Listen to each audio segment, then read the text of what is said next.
The PSVR 2 has just recently released, and I was one of the lucky few who managed to pre-order it. Now after spending £529, I can tell you if it is really worth buying it.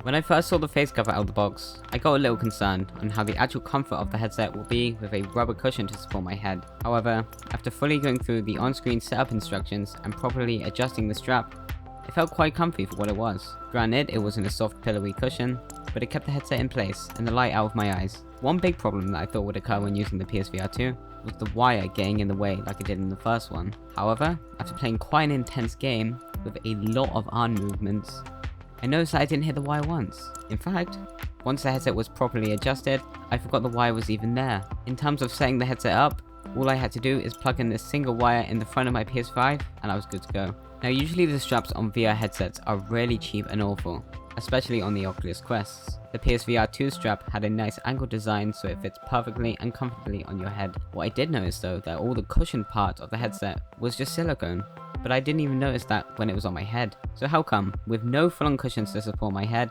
the headset still felt comfy? And then I figured it out. The entire headset is so extremely lightweight that you could just forget you're wearing it entirely. The weight of the headset is not a thing people usually look at, even me, but it's definitely one of the best things about this headset and I didn't even realize until now. Before we go into the headset's controllers, I would like to talk about this video's sponsor, HelloFresh.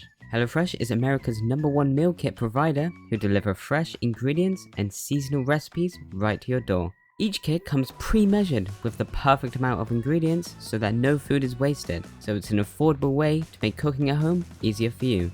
Make eating healthy, stress-free, and expand your diet with over 35 weekly recipes to try, along with limited-time seasonal recipes consisting of seasonal produce and premium proteins. All kits are incredibly customizable. When choosing calorie-smart and carb-smart meals, you can customize sides, proteins, and even add proteins to make the dish perfect for you. So if you would like to save money this year and start eating healthier, click the link below to try HelloFresh and use my code for a limited time offer, which includes a huge discount and even free shipping. The controllers themselves are quite advanced. Similar to many VR controllers, they use a ring around them to track the position. It also tracks finger placement and positions with sensors on the triggers. The only problem I had with the controllers was actually trying to find the handle with the headset on, as I couldn't see what I was doing and it had a weird shape to hold.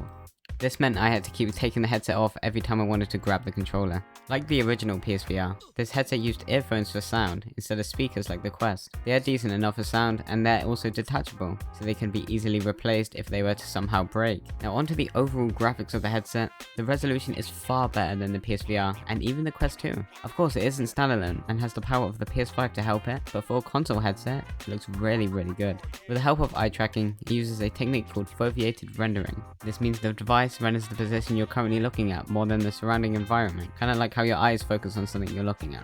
Speaking of the eye tracking, this headset was the first VR headset to let me try it out, but it didn't feel like such a big feature, for a good reason though.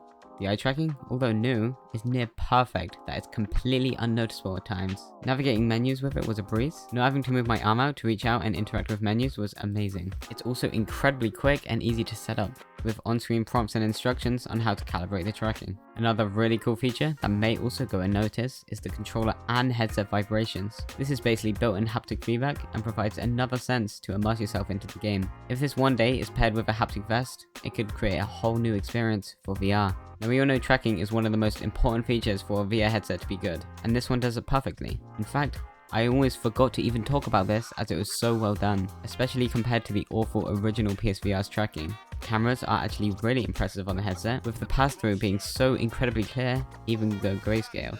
As the headset just released this week, there aren't many games that can be played right now, so they didn't create an Astrobot game either, like they usually do with other big hardware releases. The ones that have released are pretty good so far, but the problem is there's no backwards compatibility between the PSVR 2 and the old PSVR games, meaning all the games that you have for the terrible old one are completely useless. There is, however, a chance that these games could create an upgraded version specifically for the PSVR 2. I don't know whether these upgrades would be free if you already own the game, or you just have to pay for the game again, but hopefully we'll see some more PSVR classics on the PSVR 2 soon.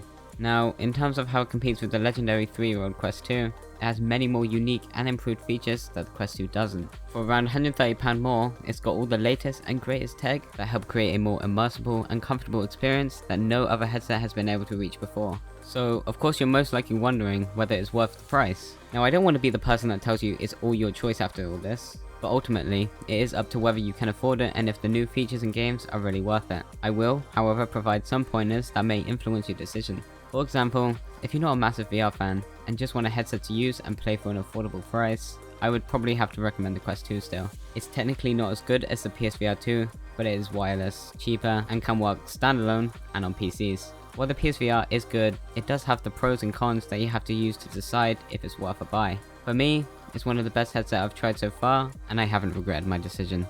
So will you be buying the PSVR 2, or have you already bought it? Let me know in the comments, because I would genuinely love to know. If this video helped, you can also subscribe for more videos like this. Thanks again for HelloFresh, and I'll see you all in the next one.